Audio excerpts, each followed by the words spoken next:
Estamos iniciando a 5ª semana do tempo da Quaresma. Prosseguimos com o nosso retiro espiritual. O retiro tem sido para nós um tempo fecundo de oração e de crescimento interior.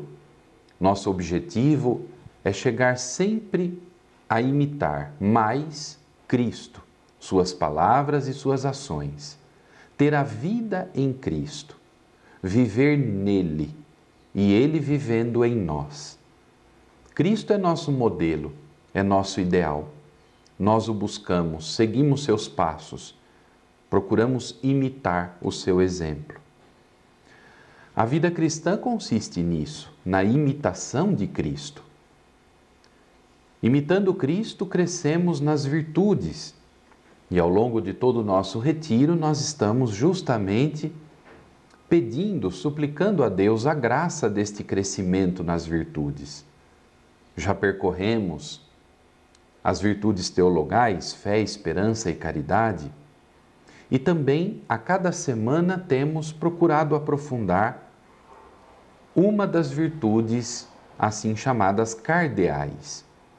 Já aprofundamos a virtude da justiça, da fortaleza, da prudência. E nesta 5ª semana do tempo da Quaresma, nós vamos aprofundar a virtude da temperança.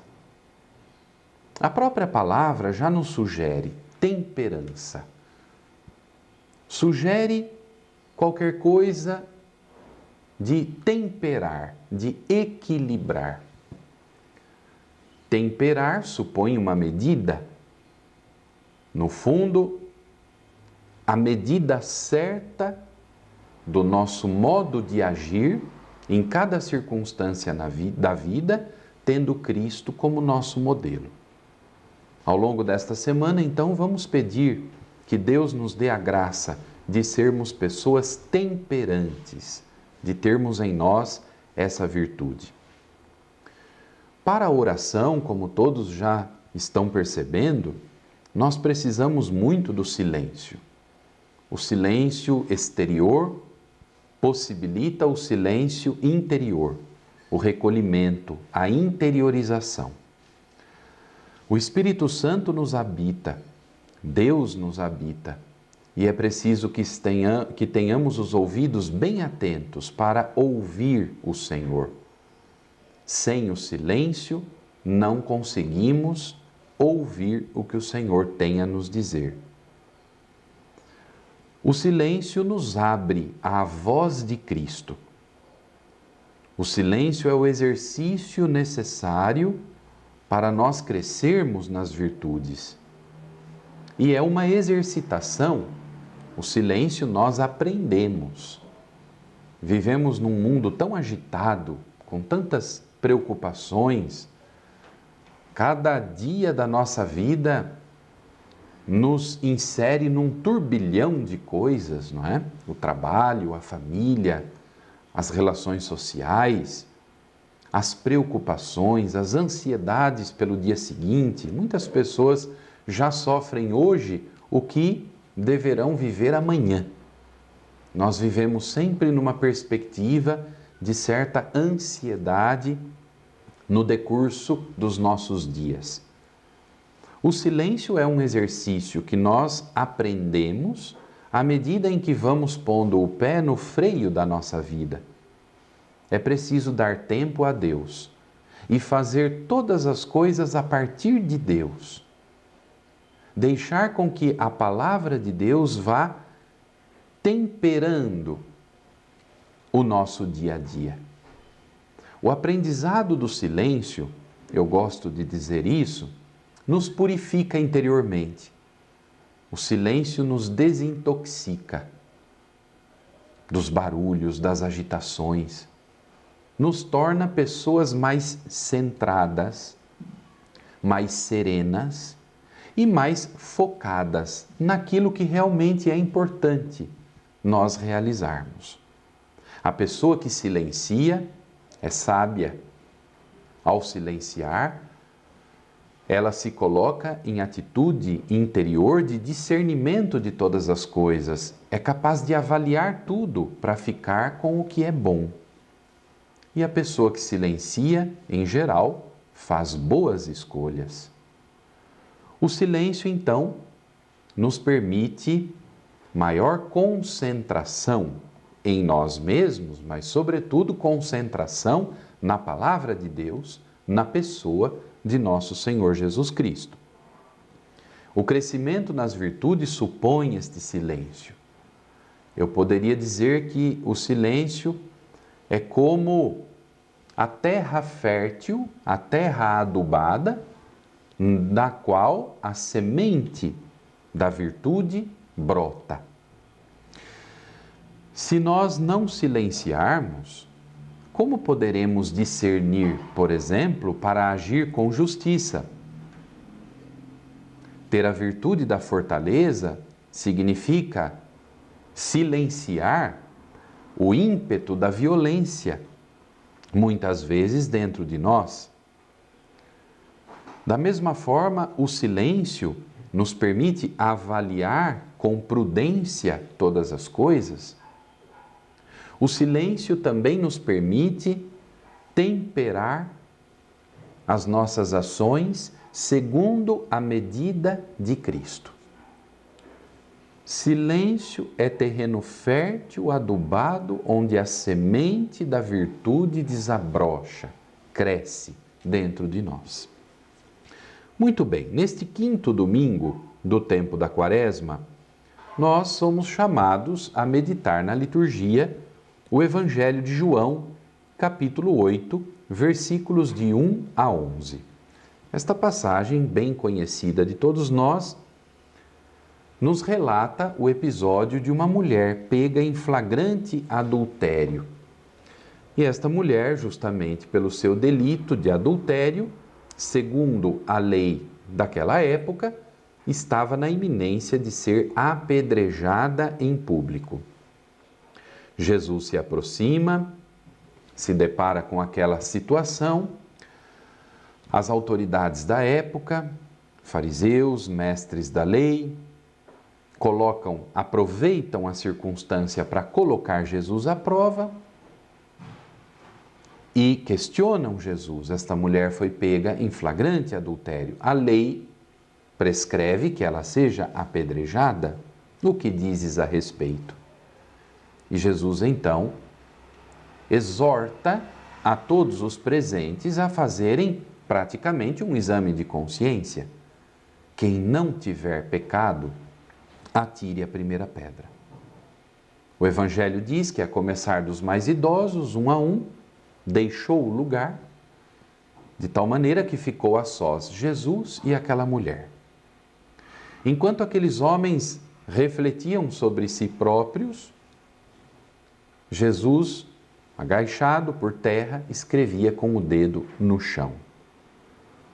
No fim, Jesus pergunta à mulher: onde estão todos? Ninguém te condenou? Não, Senhor, diz ela. Pois eu também não te condeno, vá e não peques mais. Este é o relato do Evangelho deste quinto domingo do tempo da Quaresma. Mais uma vez desponta para nós o tema da misericórdia de Deus. Como vimos acompanhando a cada domingo, Deus nos trata não como exigiriam as nossas faltas, mas Ele manifesta a nós o seu amor, que é um amor misericordioso. O Senhor tem esperança que nós possamos nos regenerar do pecado, abandonando o homem velho, abraçando um homem novo, segundo Cristo. Deus tem paciência conosco. Se lembram da parábola da figueira estéril?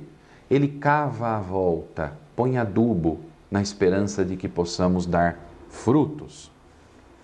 O Senhor nos trata como aquele pai da parábola do filho pródigo, capaz de nos abraçar em sua misericórdia, quando nos resgata do pecado.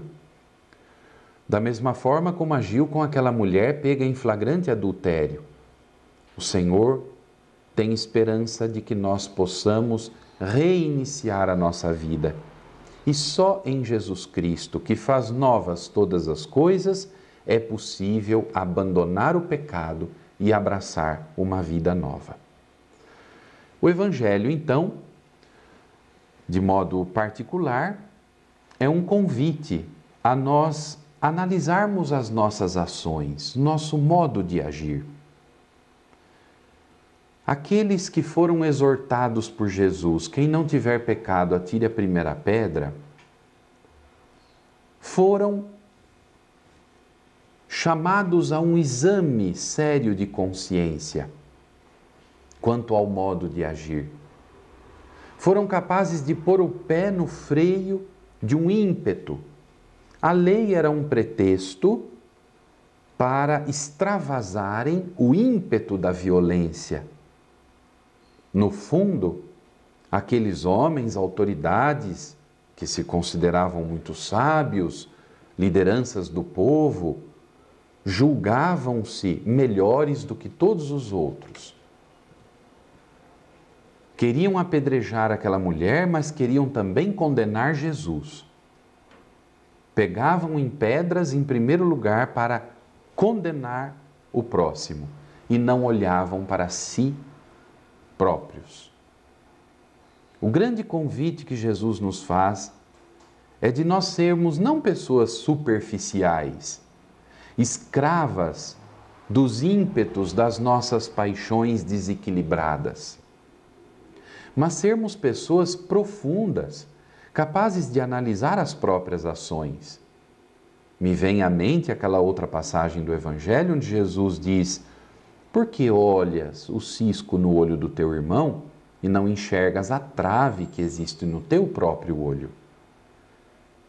Esta passagem se aplicaria perfeitamente também aqui, à passagem da mulher pega em flagrante adultério. Aquelas pessoas se analisam e, reconhecendo que também elas tinham fraquezas, pecados, largam as pedras e vão embora. Jesus desarma a situação de violência. Jesus desarma a agressividade que, num ímpeto, num impulso de força, leva aqueles homens a acusarem sem se olharem.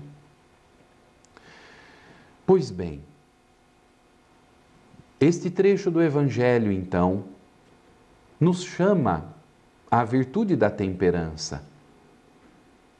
Quantas vezes nós precisamos temperar, ou seja, equilibrar, dosar, medir os nossos impulsos, as nossas ações, para não agirmos de modo inconsequente, de modo intempestivo. A temperança é justamente esta capacidade de nós colocarmos freio na nossa violência. Muitas vezes queremos agir de modo agressivo, mas quando paramos um pouco, refletimos, somos capazes de redimensionar nossos impulsos e, consequentemente, nossas ações. Muitas vezes nós dizemos isso, na hora de um nervosismo, de uma alteração, de uma raiva, na hora da ira, é preciso parar um pouco, bastam alguns segundos, é preciso respirar, é o famoso contar até 10, para não agirmos no calor de um momento, para não agirmos no impulso desequilibrado da ira. Isto significa dosar a vida, dosar o interior, pôr ordem, pôr freio no sentimento, no impulso do sentimento, refletir antes de agir na onda do sentimento, para não agirmos mal. Isto é uma sabedoria muito grande. Meu irmão, minha irmã, quando Jesus desarma aquela situação no fundo, Jesus está chamando a nós sermos humildes, capazes de refletir antes de agir, sem julgar o nosso semelhante, mas analisando antes a nós mesmos. Por fim, Jesus não condena aquela mulher, mas ele a exorta: vá e não peques mais. Jesus, que não tinha pecados, veio a este mundo, se fez igual a nós em tudo, menos no pecado, veio para perdoar os nossos pecados e assumiu sobre si mesmo as nossas fraquezas, os nossos pecados. Nós pedimos então a Jesus que nos dê a graça desta virtude. Contemplando Jesus crucificado, nós mergulhamos nesse mistério do Filho de Deus que assumiu toda a violência da humanidade sobre si mesmo. Às vezes eu gosto de fazer uma comparação, me permitam fazê-la aqui também, com um para-raio. Jesus crucificado, suspenso no madeiro da cruz, do alto, é como um para-raio. O seu amor atraiu sobre si toda a maldade e toda a violência do mundo. A descarga da violência da humanidade caiu sobre Jesus. Foi ultrajado injustamente, condenado, supliciado na cruz, ridicularizado, enquanto crucificado, ainda ridicularizavam-no. Ele recebeu toda sorte de maus tratos, de violência. Mas contemplemos Jesus na paixão. Ele não paga com a mesma moeda, violência com violência. Ele não dá o troco, como nós costumamos dizer, na mesma medida da violência. Não. Ele aplaca a maldade, a ira, a violência, o pecado, justamente com a sua atitude serena de mansidão. Alguém poderia me dizer assim: mas padre, isso daí é ser, de certa forma, bobo nas mãos dos outros. Não é uma passividade que mais nos prejudica do que nos ajuda? E eu vou responder: jamais. Não é passividade optar por não pagar com a mesma moeda. Não é agressividade. Pelo contrário, não é passividade. É uma atitude corajosa, ativa, consciente, de não querer compactuar com a violência e com o mal. A partir da mansidão de Jesus, que como ovelha conduzida ao matadouro, se entrega por amor em nosso lugar para pôr um ponto final na descarga de maldade de toda a humanidade, a atitude de Jesus nos ensina este equilíbrio, este coração temperante. Eu quero te convidar a rezar, já neste domingo, 5º da Quaresma, a partir do coração de Jesus. É um coração temperante, é um coração manso e humilde, que se deixou ferir e por isso mesmo manifestou um amor que suplanta todas as forças deste mundo. O coração de Jesus é para nós exemplo desta virtude da temperança, que nós também podemos chamar de mansidão. É um coração puro. Um coração puro significa que é um coração inteiro. No coração de Jesus, Jesus que não tinha pecado, ele é inteiro do Pai. Inteiro dedicado ao plano de salvação que o Pai lhe confiou. Ele não foge da missão que o Pai lhe confiou. Ele não se deixa influenciar pelas vozes da tentação para fazer a sua própria vontade, abandonando o Pai. Nesse coração não há divisão, ele é inteiro amor ao Pai e amor a cada um de nós. Um coração inteiro, íntegro, um coração puro, é um coração sereno, equilibrado, um coração temperante. É isso que nós devemos desejar. Este é o tesouro mais precioso que nós podemos almejar. Ter dentro de nós um coração como o de Jesus. E quem tiver no peito um coração como o de Jesus, enfrentará todas as adversidades deste mundo sem perder o seu centro, sem deixar-se influenciar pelas divisões, pelo mal, pelos impulsos desordenados. A pessoa de coração íntegro é uma pessoa, portanto, capaz de ser temperante em todas as situações. A virtude da temperança nos leva a alcançar o verdadeiro amor a partir de Cristo. A temperança no campo da afetividade e da sexualidade significa que nós não podemos dar vazão a todos os impulsos desordenados, mas é preciso educar o coração para o verdadeiro amor e não para a permissividade, para a malícia, para o desequilíbrio, para o que é vulgar, para uma sexualidade que não vê a outra pessoa como pessoa, mas a vê como um objeto de prazer a ser usado e descartado. Uma sexualidade onde desabrocha o amor genuíno e não o poder, a força.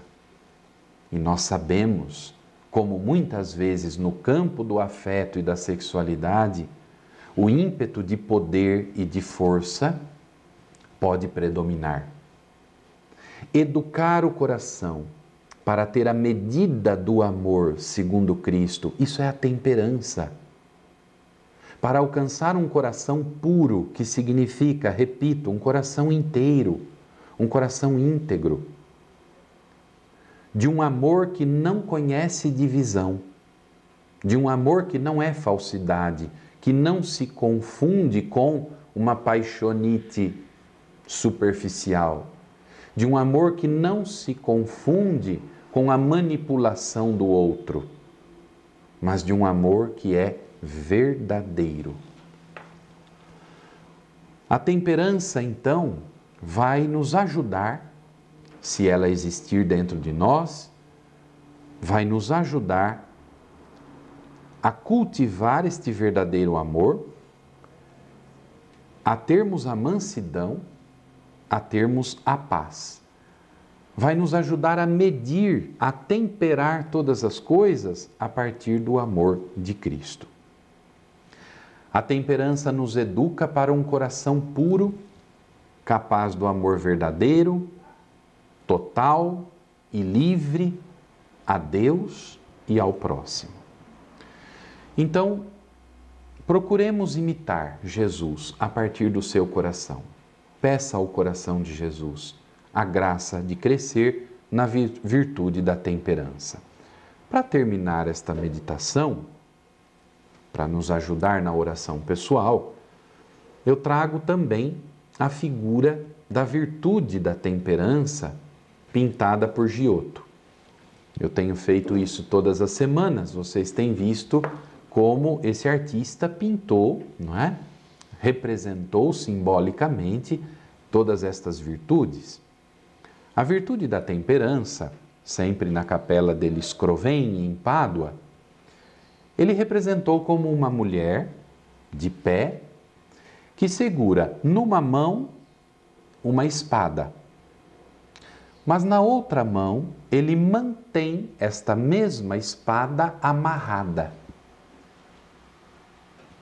E desse modo ele representou a temperança. Muito significativo o modo simbólico como o artista expressa essa virtude. Uma espada que expressa a força, o ímpeto, a violência, a agressão, ou mesmo a defesa, não é? Quantas vezes nós nos colocamos armados até os dentes numa atitude de defesa. Porém, esta espada amarrada, a espada numa mão, com a outra mão, mantendo esta espada amarrada, quer dizer que nós somos capazes, pela virtude da temperança, de dosar o impulso da nossa força. A força que muitas vezes descontrolada pode fazer grandes estragos em nossa vida. Dosar a força, temperar o ímpeto interior.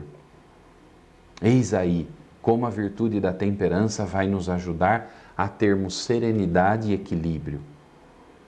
O amor não pode ser um amor violento. Não seria amor, seria manipulação do outro. Este amor tem que ser livre, gratuito, manso, inteiro. Muito significativa esta representação.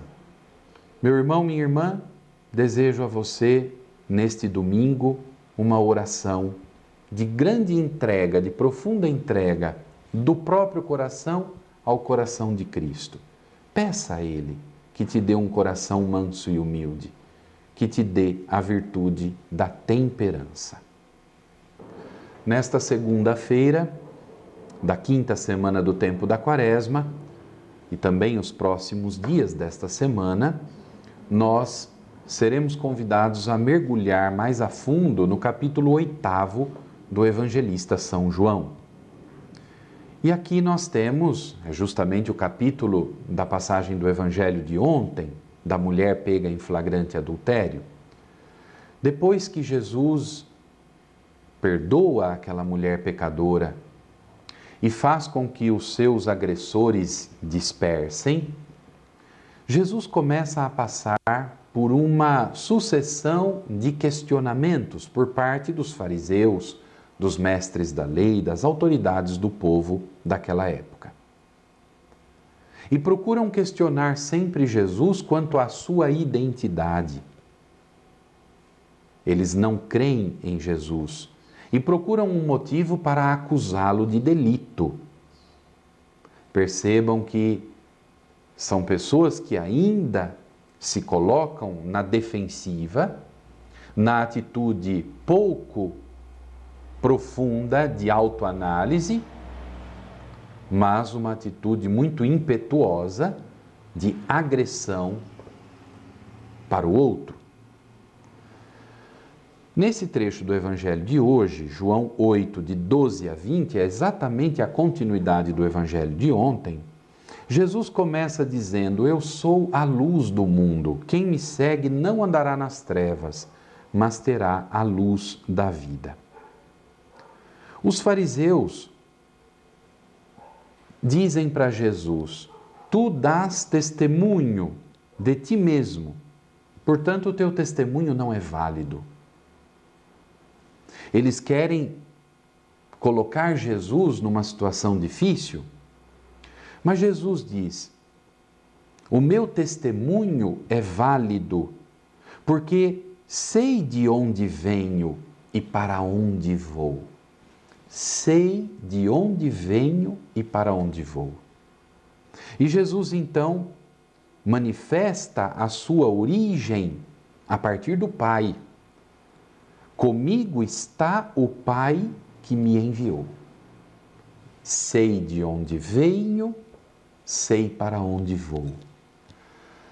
Olhando sempre o coração de Jesus e o modo como Jesus se comporta diante destas pessoas armadas, agressivas, violentas, Jesus se mantém sereno. Ele sabe quem Ele é. Meu irmão, minha irmã, ao longo da nossa meditação, do nosso retiro espiritual, nosso objetivo é chegar a ter a vida em Cristo. Mas olhando para nós mesmos, quantas vezes nós nos damos conta de que não sabemos quem verdadeiramente somos? O conhecimento da nossa própria identidade deve acontecer a partir de Cristo. É como se Cristo fosse nosso espelho e nós somos convidados a nos reconhecermos a partir dele, deixando que a sua imagem se reflita em nós e que a nossa imagem esteja contemplada nele. Ele que assumiu a nossa vida, assumiu sobre si até as nossas mazelas e os nossos pecados.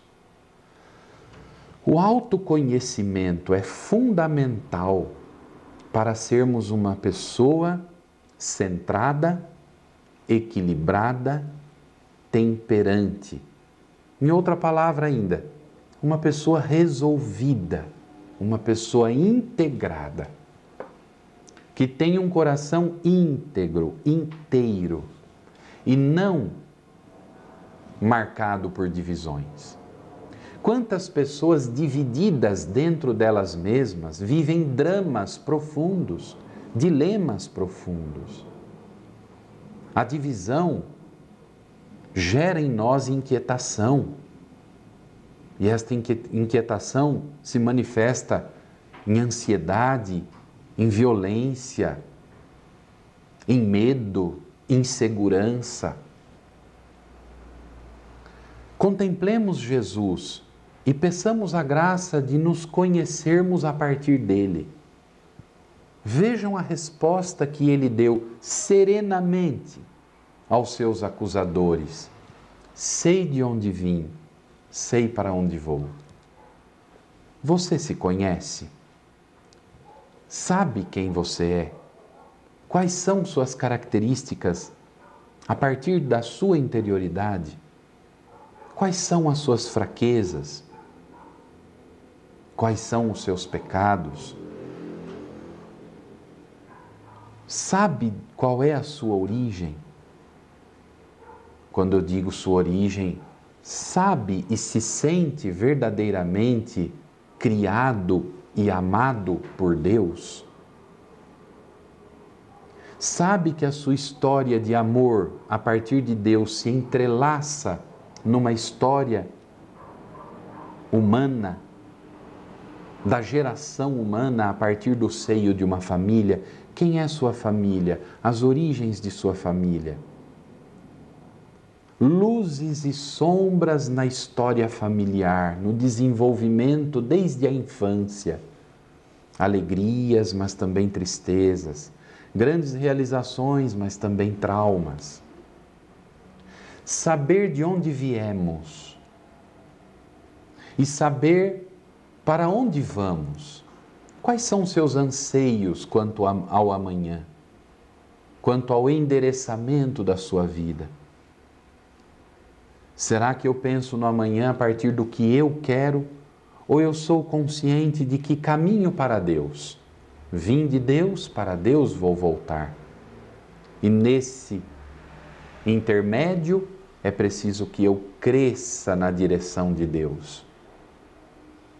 A pessoa que sabe quem ela é, sua origem e sua meta, é uma pessoa serena. Pode desabar o mundo, essa pessoa não perde o seu equilíbrio. Ela tem identidade. E a sua identidade não é uma aparência exterior. A sua identidade não está no que ela veste. A sua identidade não está até mesmo no que ela fala da boca para fora. A sua identidade não está nos gestos que muitas vezes ela calcula realizar só para ser vista. A sua identidade está dentro, no mais profundo. Ela sabe quem ela é. Ela resolveu os seus dilemas interiores, se integrou, resolveu as dores do coração e se encaminha para o crescimento de sua vida em Cristo.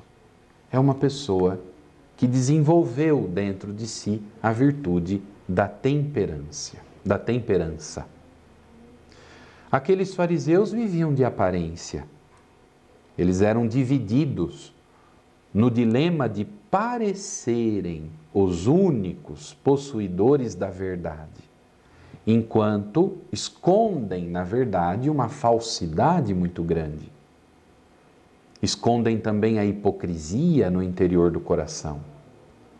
A atitude de julgar o outro, julgar o semelhante, acusá-lo, desejar condená-lo, é mecanismo de defesa para esconder as próprias incoerências. Enquanto acusam e chamam a atenção para o erro do outro, despistam os olhares que poderiam estar voltados para si mesmo. Quando nós apontamos o dedo para alguém, outros 3 estão voltados para nós mesmos. Quem vive chamando atenção para os erros dos outros está desesperadamente tentando esconder os seus próprios erros. Ora, peçamos a graça de nos conhecermos profundamente, eliminarmos de nós, do nosso coração, as divisões, para sermos pessoas temperantes, a partir da pessoa de Jesus, tendo um coração íntegro, verdadeiro, capaz do amor que tudo unifica e equilibra em nossa vida, em relação a Deus e em relação ao nosso próximo. O mundo já está cheio destas atitudes farisaicas de acusação. Peçamos ao Senhor a mansidão de um coração autêntico, íntegro, temperante. Meditemos hoje o Evangelho de João, capítulo 8, versículos de 21 a 30, nesta terça-feira da 5ª semana do tempo da Quaresma. Você tem rezado e pedido a Deus a graça de um coração temperante, que é justamente um coração inteiro, íntegro e capaz do amor verdadeiro e não dividido em paixões desequilibradas que levam a impulsos desordenados. Continuemos a olhar as posturas daqueles fariseus do tempo de Jesus. Eles eram obstinados numa dureza de coração, fechados na postura da acusação do outro. Assim fizeram com a mulher pega em adultério, assim fazem com Jesus, acusando-o continuamente de delitos religiosos. Eles deixam-se levar pelo próprio instinto de sobrevivência. Exato, porque eles têm medo, no fundo, de perderem prestígio, influência, poder. Jesus, por onde passou, deixou um rastro de bondade, de amor, transformou os corações. Ele reunia as multidões. O povo o reconhece. E isto inquieta profundamente as autoridades da época. Eles têm medo daquilo que Jesus pode realizar com o conjunto das pessoas, com todo o povo. Eles têm medo de perder prestígio, influência e poder. Por isso, essa atitude obstinada de acusar é sempre uma autodefesa, um instinto de sobrevivência que, pela insegurança, leva a atacar. Eles temem perder o status religioso de que gozam. Por isso são incapazes de aceitar Jesus e não reconhecem que Jesus é o Filho de Deus, enviado a este mundo para nos salvar, pelo caminho do amor e da entrega de vida. Quantas vezes também nós somos levados pela força do próprio instinto de sobrevivência? Em nome disso, cometemos as maiores atrocidades, competições, calúnias, violências, julgamentos e às vezes até morte. Aquelas pessoas do tempo de Jesus, obcecados pelo prazer de mostrar a própria força, não se abrem à suave força do amor. Vejam que há um contraste, um endurecimento agressivo, o ataque, a defensiva, e a suavidade do amor que não ataca, mas que é livre. E ao mesmo tempo é total, é um amor total. Aqui há divisão, porque a pessoa que ataca está dividida dentro dela mesma. Ninguém ataca o outro à toa. Todo ataque revela que dentro há um conflito, uma divisão. A pessoa que ama na mansidão do amor de Cristo não precisa atacar ninguém. Ela simplesmente ama. Este amor existe dentro dela e fora dela também. A temperança faz com que nos contenhamos em nossos instintos de sobrevivência, instinto de satisfação pessoal, o prazer de demonstrar força, o prazer de demonstrar que eu posso mais, o prazer de demonstrar que eu sou o mais certo. Por outro lado, a temperança faz com que nos rendamos à força suave do amor verdadeiro de Cristo, aceitando-o, amando-o, servindo-o. Contemplemos Jesus elevado na haste da cruz para a nossa salvação. Contemplemos a sua face de sofrimento e de mansidão. Ele foi vítima das intemperanças deste mundo, vítima de corações revoltados, divididos, obstinados em paixões desordenadas. Ele assumiu sobre si esta violência do mundo para pôr o remédio na violência do mundo. E o remédio é este: o amor verdadeiro, total, integral, que tudo desarma. O amor desarma a maldade. Peçamos, continuemos a pedir a Jesus, a partir do seu sagrado coração, que nos dê a capacidade de termos um coração como o dele, temperante, capaz do verdadeiro amor e não da violência. Do tempo da Quaresma, meditemos, rezemos o Evangelho que está em João, capítulo 8, versículos de 31 a 42. Jesus diz assim: se permanecerdes na minha palavra, sereis verdadeiramente meus discípulos e conhecereis a verdade, e a verdade vos libertará. Jesus nos pede para permanecermos em suas palavras e assim nos tornamos seus discípulos, conhecedores da verdade, uma verdade que liberta. É preciso superar a escravidão do pecado. Todas as vezes que nos deixamos vencer por nossos impulsos desordenados, tornamo-nos escravos de nossas paixões e, consequentemente, perdemos a condição de liberdade diante de Deus e do próximo. Se o Filho vos libertar, sereis verdadeiramente livres.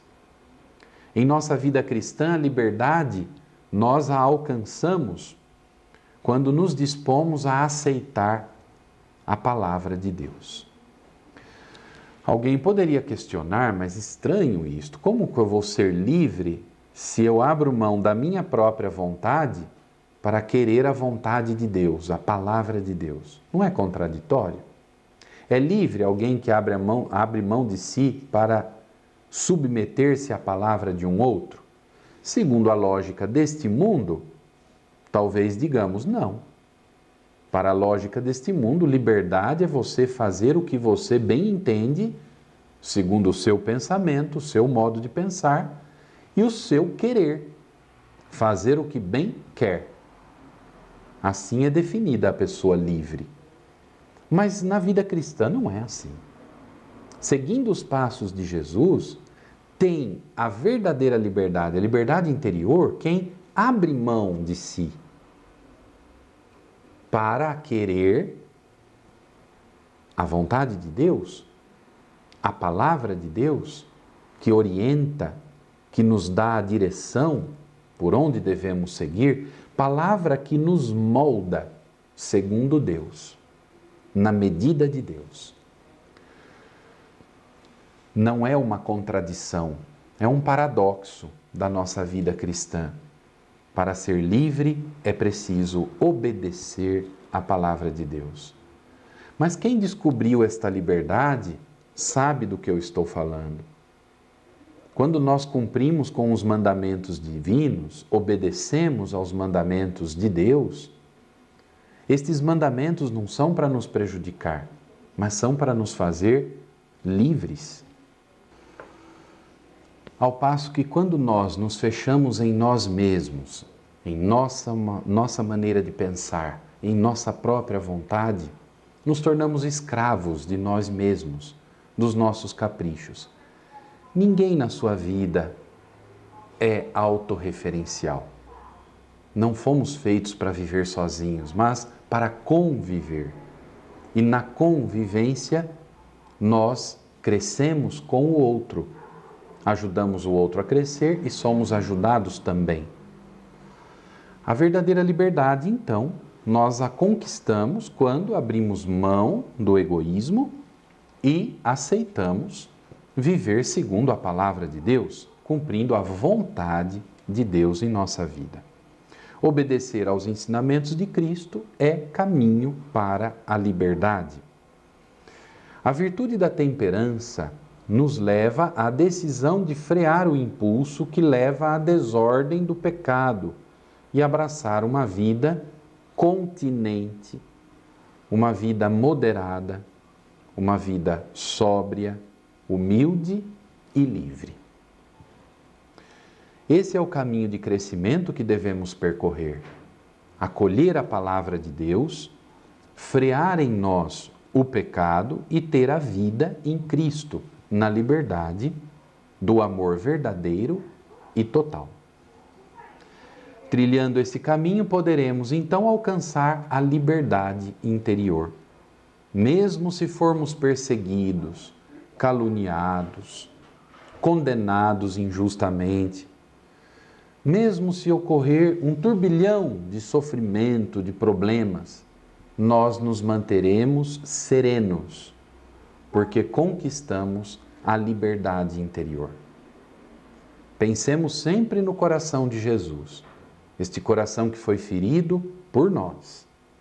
Conduzido Jesus diante de Pilatos, ao ser condenado à morte, o próprio Senhor diz: ninguém tira a minha vida, eu a dou livremente. O Senhor diz isso sendo preso, sendo julgado, sendo acusado injustamente. Eu dou livremente a minha vida. Peçamos a graça de um coração temperante e livre, a partir da palavra e da pessoa de nosso Senhor Jesus Cristo. Quinta-feira da quinta semana da Quaresma. Como vocês percebem, nós estamos seguindo todos esses dias passagens do capítulo 8 do Evangelista São João. Hoje, precisamente, nós meditamos João, capítulo 8, versículos de 51 a 59.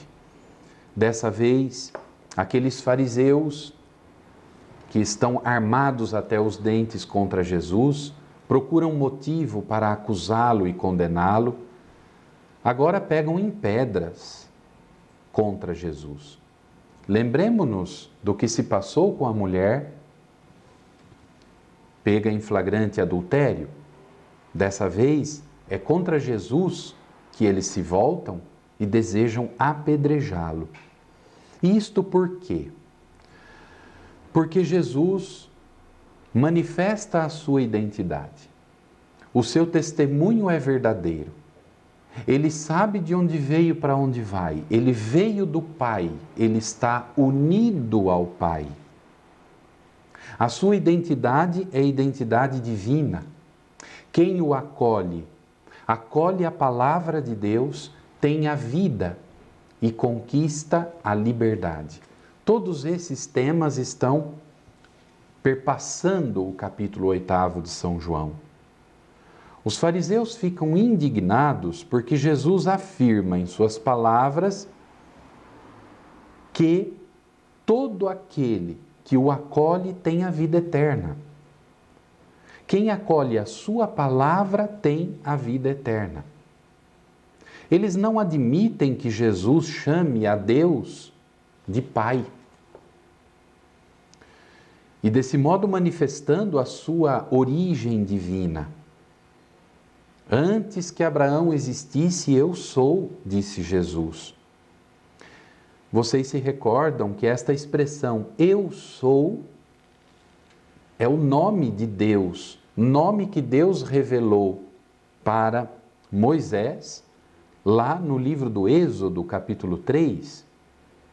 Eu sou aquele que sou, disse Deus a Moisés. Jesus, ao dizer estas palavras, usar esta mesma expressão, antes que Abraão existisse, eu sou, ele está dizendo que ele é eterno com o Pai. Ele é um com o Pai. Ele é da mesma natureza divina que o Pai. Pois bem, ele é Deus que se fez homem e veio viver entre nós para nos ensinar o caminho do amor e não o caminho do ódio, da divisão, da violência. Jesus busca sempre desarmar o ímpeto presunçoso e violento dos que se consideram donos da verdade e acabam desprezando a Deus e ao próximo. Grande problema na vida destes fariseus do Evangelho. Donos da verdade, se consideram donos de Deus e manipulam o próximo, sentem-se no direito de julgar e condenar o próximo. E em nome do próprio Deus. Vivem uma incoerência. À vida destes homens se aplica aquele provérbio, não é? Faça o que eu digo, não faça o que eu faço. Era assim que eles viviam. Impunham aos outros pesados fardos que eles mesmos não carregavam. Incoerência, divisão, duplicidade de caráter, falsidade interior. Ora, tudo isso nós devemos superar. Não pode existir em nós duplicidade de caráter. Não pode existir em nós falsidade. Fora somos uma coisa, dentro somos outra. Aparentando coisa boa, mas por dentro sendo maus. É isto que Jesus exorta-nos a realizarmos. Esta conversão que leva à unificação do nosso coração, arrancando toda divisão e duplicidade, para sermos inteiros de Deus. Peçamos então ao Senhor Jesus, em seu coração, misericordioso, manso, humilde, que nos ajude a alcançarmos o verdadeiro amor, a vida nele, por meio da virtude da temperança. Peçamos a Cristo esta virtude, crescer na virtude da temperança e por meio dela crescer na paz interior e na alegria. Sexta-feira da quinta semana da Quaresma, vamos avançando em nossa vida interior, na espiritualidade, na oração. Não abandone a oração. Mergulhe no Evangelho. O Evangelho vai nos impregnando interiormente com as palavras de Jesus. Vamos cada vez mais tendo necessidade desse alimento e vamos sentindo alegria por ler o Evangelho. Eu desejo que você chegue a este ponto de sentir alegria de beber da fonte do Evangelho. O Evangelho é fonte da nossa alegria. Pois bem, hoje João 10, versículos de 31 a 42. Mais uma vez, aqueles fariseus do tempo de Jesus o perseguem. Os judeus apanham pedras para apedrejá-lo. Jesus então diz: Eu vos mostrei inúmeras boas obras vindo do Pai. Por qual delas quereis apedrejar-me? E os judeus respondem: Não te apedrejamos por causa de uma boa obra, mas por blasfêmia, porque sendo apenas homem, tu te fazes Deus. Aquelas autoridades do tempo de Jesus o acusam justamente disto. Dizem que ele se faz passar por Deus. Consideram isso uma blasfêmia. Eles não conseguem chegar à identidade divina de Jesus, rejeitam Jesus, suas palavras e suas ações, rejeitam sua pessoa. Por isso querem apedrejá-lo. E, no fim das contas, este será o motivo principal que as autoridades alegarão para condenar Jesus à morte e morte de cruz. Ora, Jesus não vai fugir das acusações que lhe dirigem. Ele se faz fiel até o fim. O seu coração nos amou, tendo amado os seus que estavam no mundo, amou-os até o fim, entregou-se por nós. Quero convidá-la, nesta sexta-feira da quinta semana da Quaresma, a contemplar a face de Jesus Cristo, de Jesus crucificado. Deixemo-nos amar por Ele. Ele, manso e humilde, aceitou carregar sobre si as nossas dores, os nossos pecados. Deixemos que Ele mesmo nos desarme de nossas resistências interiores. Que Ele nos faça mansos, capazes de amar como Ele nos ama. Deixemo-nos pacificar pelo sangue de sua cruz. Estamos a uma semana da Semana Santa. Daqui uma semana exatamente será Sexta-feira Santa.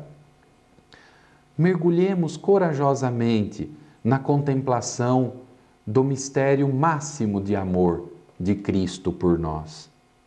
Ter a cruz diante dos olhos. A cruz nos pacifica. A cruz é prova de amor. A cruz é convite à entrega de si. A cruz nos faz crescer no verdadeiro amor. Pela cruz, nós seremos capazes de crescer na virtude da temperança. A cruz do Senhor esteja impregnada em nosso coração. Nela está o cerne de toda a nossa vida de fé. Crucifiquemo-nos com Cristo.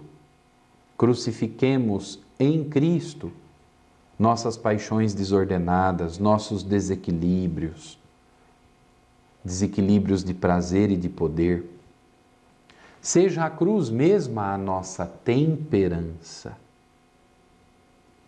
Na cruz está o limite que nós devemos colocar à nossa vida. O limite, o equilíbrio, a medida certa do amor. Na cruz está a medida certa do amor que nós devemos seguir e imitar. Por isso, a cruz é ela mesma a nossa temperança. Todo caminho de conversão rumo ao verdadeiro amor supõe sacrificar o amor próprio. É preciso crucificar o amor próprio, egoísta, para deixar surgir em nós o amor a Deus e ao próximo, amor doação, amor entrega de vida. A cruz seja o nosso autodomínio, nossa força, a dor, a mortificação que corrige em nós os afetos desordenados que nos escravizam. Meu irmão, minha irmã, não se assuste quando na vida cristã nós nos deparamos com essa verdade. É preciso que haja mortificação em nós. A mortificação significa, ao pé da letra, o quê? Alguma coisa em nós precisa morrer para que haja vida. Alguma coisa em nós precisa ser sacrificada. O egoísmo precisa morrer. Mas nós sabemos que fazer morrer em nós a tendência ao pecado dói, porque geralmente o pecado nos leva aos supostos prazeres que nos realizam e nos alegram. Equilibrar aquilo que eu como. Eu não preciso comer de modo destemperado, compulsivo. Não é? Existe aquele provérbio: eu como para viver, não vivo para comer. Equilíbrio no comer, na comida, na bebida. Equilíbrio nas relações com o próximo, no afeto, na sexualidade. Ora, a mortificação supõe colocar todas estas dimensões da nossa vida na medida justa, na medida certa, na medida do amor de Cristo. Colocar a nossa vida na medida da vida de Cristo. Ter a vida nele. A temperança vai nos ajudando a fazer isto. Em nós. A cruz, então, seja verdadeiramente nosso caminho de liberdade interior no amor de Cristo. Não multipliquemos as palavras. Rezar não é falatório. Rezar é também silenciar em Deus. Entreguemo-nos a Cristo. Contemplemos a sua face. Contemplemos a sua dor. Contemplemos a cruz. Em seu olhar, encontramos a medida do sereno amor.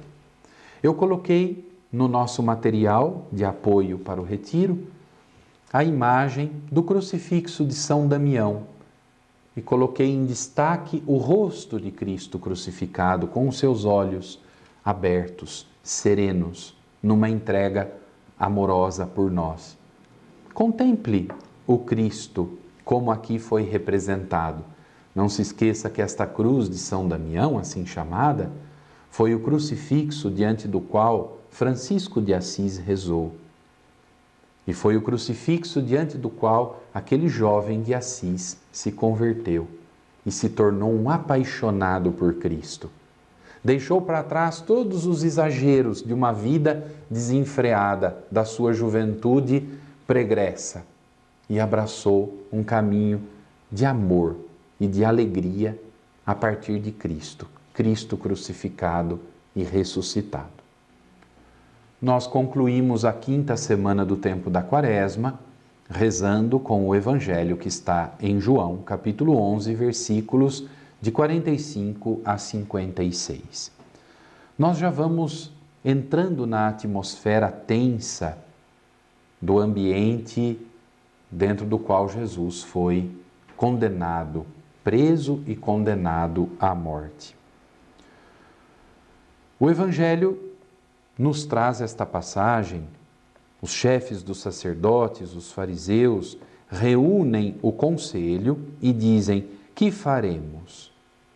Este homem realiza muitos sinais.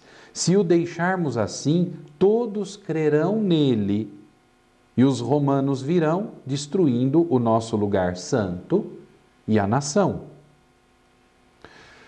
Um deles, porém, Caifás, que era sumo sacerdote naquele ano, disse: vós nada entendeis. Não compreendeis que é de vosso interesse que um só